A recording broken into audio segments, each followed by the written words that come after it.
Hey guys, this is Balin with Balin's Corner. It's been a while since I did a deck profile, but with COVID and everything, it's just not really been easy to play in my area, and the virtual thing doesn't really work for me with my work schedule. So I decided just recently to get back into playing now that I can go to the locals again, and so I revamped my Mermail deck quite a bit.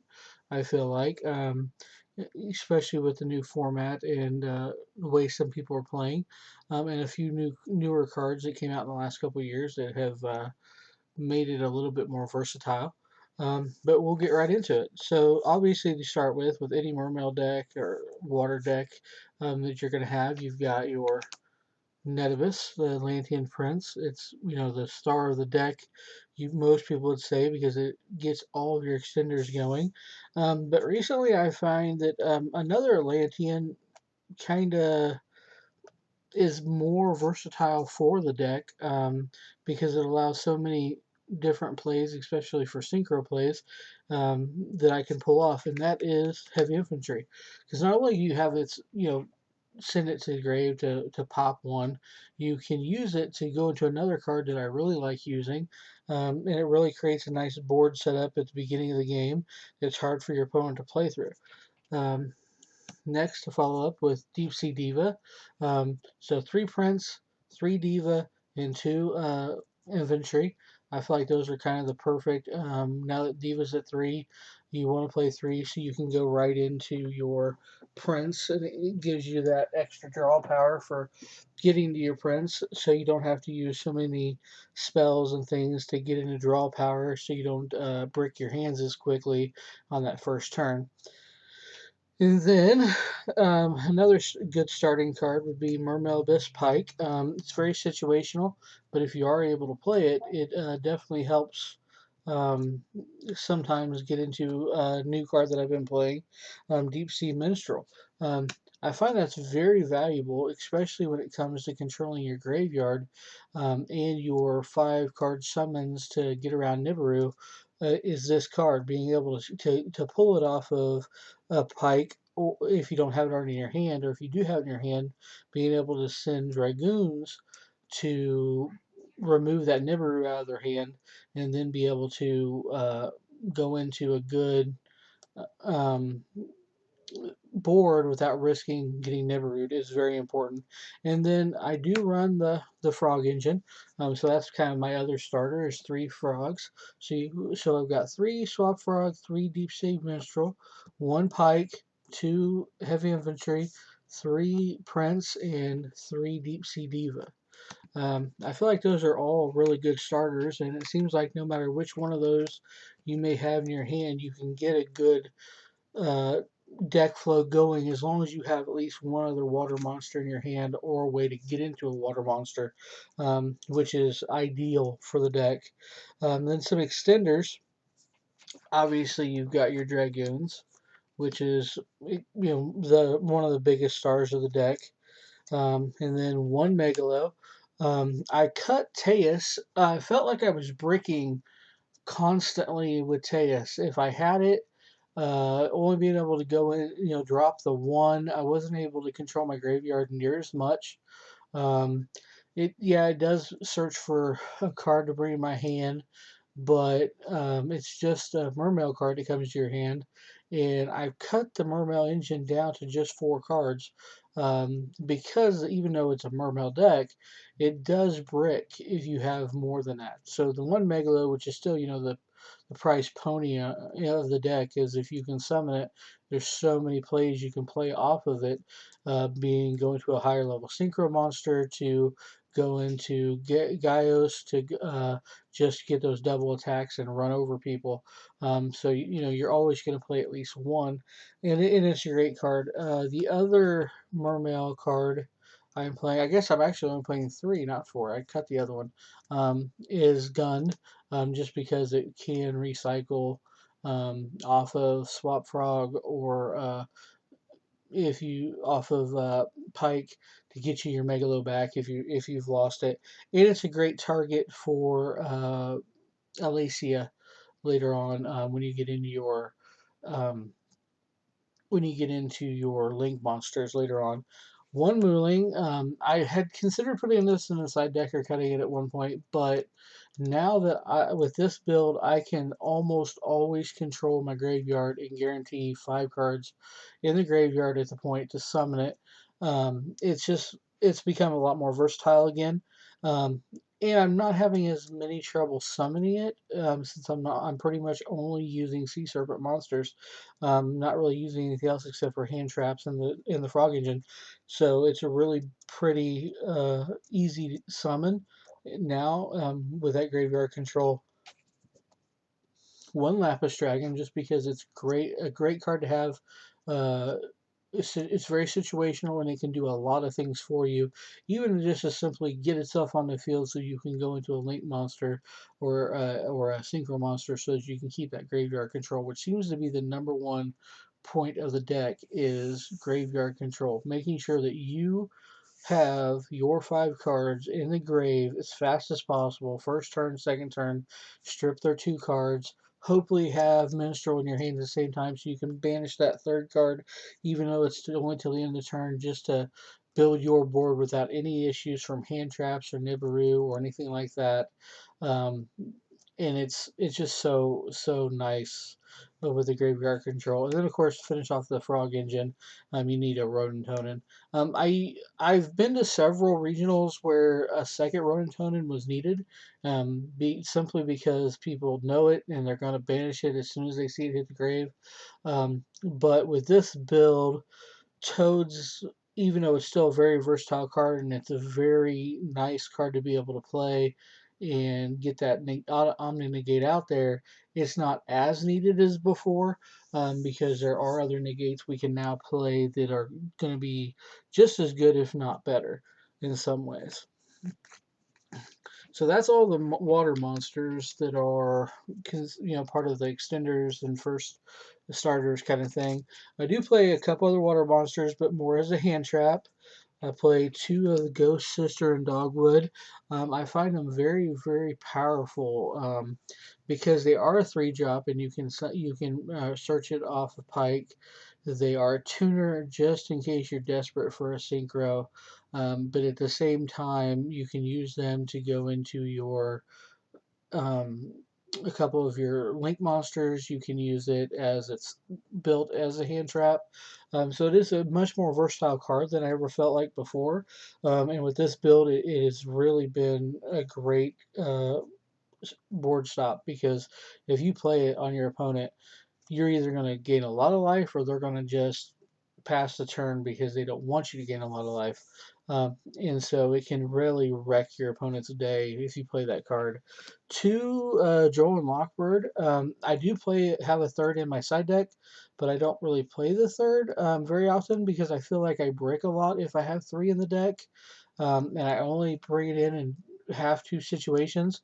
2 seems to be perfect. I very seldom ever get to play more than 1 in a duel. And if I played more than 1, I usually am going to lose because I'm not going to get there.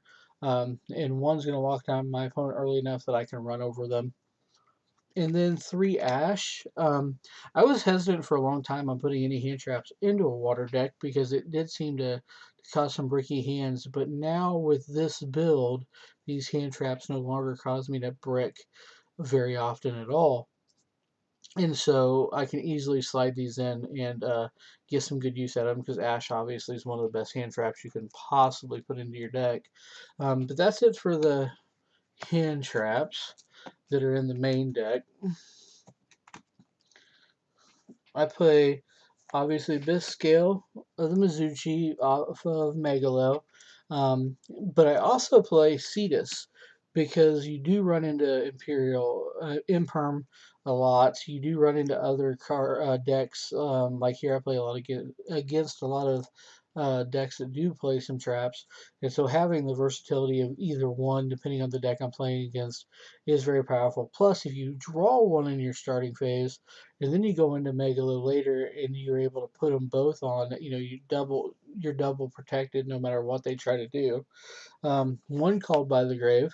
I looked at the crossout designator, but it just doesn't work with my build being a water build. I just don't feel like it'll ever be versatile enough because I don't play enough hand traps or specific cards that other people might play, like Imperm and things like that, to make it usable. So I feel like, just the one call by the grave is fine. Obviously, I wish it was at three, but it's better than nothing, and it does the job. And with the hand traps I do have, it seems to work pretty fluidly. Two Deepsea Diva, I mean, apologize, Deep Sea Aria. No, I can't talk today.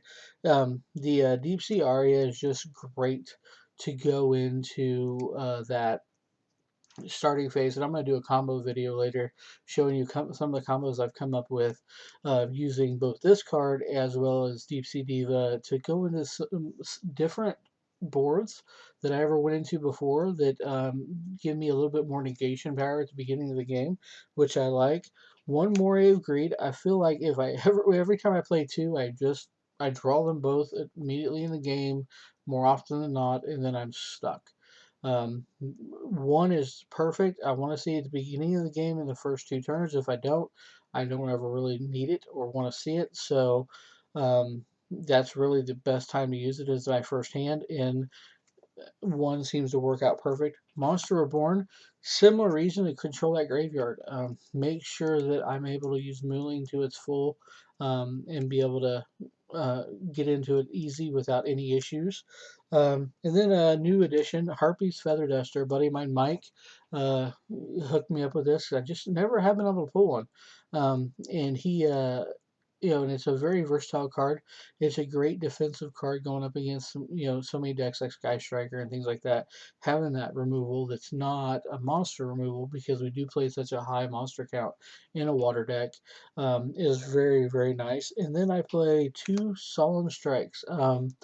Every time I played this deck in any kind of big tournament, I've always needed Solemn Strikes. Most of the time I bring them and side them in immediately, and if I don't, I've had them in the main, and I just feel like they are the perfect extra little negation that you need just in case you do happen to brick on your first hand. It doesn't happen very often now with this build, but occasionally it has happened, and when it does happen, having that just gets you extended into that second turn so you can then ramp up from there, which you shouldn't have much of an issue doing with a water deck of this type anyway, because as soon as you can get two of your water monsters out there, you're pretty much going to ramp up quickly. So it's just 40 cards, exactly 40 cards. I've been guilty in the past of running 42 to 43, but obviously 40 is always the best if you can get down to it. I made a couple cuts of some cards that I do enjoy playing that are very versatile, like Salvage and the it's a one drop water tuner. I can't think of it off the top of my head, but they're great cards and all, but that little extra having to go through in the draw can screw you. So not dealing with that, just having the straight 40, it seems to be working so much better in the long run for everything. Okay, so going into the extra deck, my first I'm gonna go into synchros first. Tatsunoko, pretty much the same way. I mean, it's great to get into your higher level synchro monsters using it, because you can use something from your hand. So if you only have the two on the field, you can definitely go into something from your hand, which is great. Um, Also being able to use it again for that graveyard control, being able to control how many water monsters you have in the grave at any given point is just must have. One of my new favorite cards to play in the deck, and something I've never ever contemplated till just recently, and reason why I'm so in love with heavy infantry, is the Herald of the Arclight.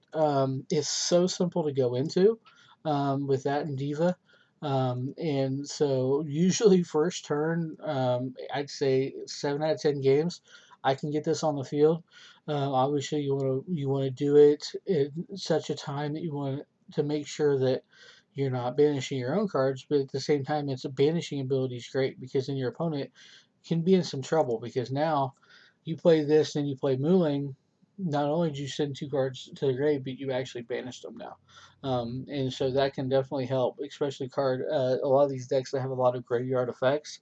not being able to use their graveyard because they don't have a graveyard now can definitely help win you games very quickly in the match. Um, Coral Dragon, I think it's just the perfect uh, level 6 synchro water. It's just an amazing card to play. I've played with a couple others, and one of the others I like to play with, like, you can bounce cards back to your hand.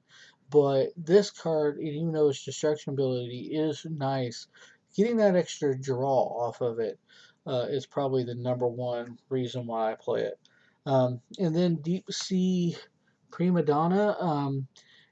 Simply because of the fact that I find myself going, if I can get into it, then going into the next card, uh, Emancipator Risen is a no-brainer. Go right into it. You've got the negate. You've got it so they can't touch the card. Um, kind of thing. And so you really need that ability to protect your field, but at the same time, it's a very nice card if you do banish something off Minstrel, because then you might be able to get into your uh, deck and get something you needed that you didn't have. Depending, and most of the cards in the deck are built around the idea of multiple usages, and I will do that in some common videos, show some different things that you can pull depending on the situation that you're in, um, because it's a very situational deck. Depending on what your opponent does, this build will give you lots and lots of chances to get around it. And that's one reason why I've worked on it so hard and I really enjoyed this build. And then last but synchro is Ravenous Crocodile. I just love this card. It's just a great card to have, and it's very powerful. It's very nice, and it's an easy way to just run over your opponent. Um, and a lot of times, if you put it down, you're going to win the game. So you don't have any real issues there. So that's all the synchro monsters. And then we get into the link. Salomon Great Mirage. Now, this is kind of a weird one. You wouldn't expect me to play this, but it's all about controlling that graveyard. This card comes in handy when you didn't pull nothing, you got ashed off your prince, and you got to get that card in the grave so you can pull that mooling, um, kind of thing. And it's really nice to just have that card in a very situational game where you might need it. Plus, it's a great card to have for another Link monster that I'll be going to in just a second. Alacia, obviously, it's a Mermail deck. You have to play Alacia. It's going to be a great card. You can the only reason why I chose to run Gun and Pike in the deck was for this card, so that you had a target when you got it on the field, because normally you're going to have Megalo already on the field, so that you can use its ability. But it is just a extremely powerful card, hands down. Marinus Coral Anemone, one of the staples of any Mermail deck, or in most cases any water deck at this point, is this card, because of the fact that it will do so much for you and allow you to build much stronger builds later on. I find every once in a while somebody will mess with me, and I need to be able to just get a card out because I've got the one water monster, but I just for some reason don't have another one, or something's gotten changed, so it's not a water monster in my field, it's something else. In Aria, the water charmer comes in clutch for that. Being able to play that card just gives you that out. It's a very situational card, but every once in a while you'll need an out that you just don't have without it. Um, then finally for the link, Appaloosa. Appaloosa is clutch in so many games where you're playing somewhere where you need a lot of negates. Normally, I'm going to be a synchro guy. I'm going right into my Herald of Arclight and going to screw with my opponent that way. Probably go into my Toad if I get the chance. But having this card and the easy way of building this card, because Mermail's ramp so quickly, is a very nice situation. It's another reason to play out Mirage, because of the fact that in some situations that gives you that extra negation by being able to play it. So that's always a nice benefit to the deck. So that's it for the Link monsters. And finally, we're going to the Exceeds. obviously, totally awesome. No water deck is complete without totally awesome. Um, and it speaks for itself. It's probably one of the best Omni Negates in the game today, and I can understand why they limited it for a little while. I only play the one. I find that if I play more than one, I don't have room in the extra deck for other things that are needed for situations. It recycles itself if it's sent to the graveyard. So even though, yeah, a good frog system, you can sometimes get it out to pull it again, it's going to recycle itself. So you won't have to worry about needing that second one, kind of thing.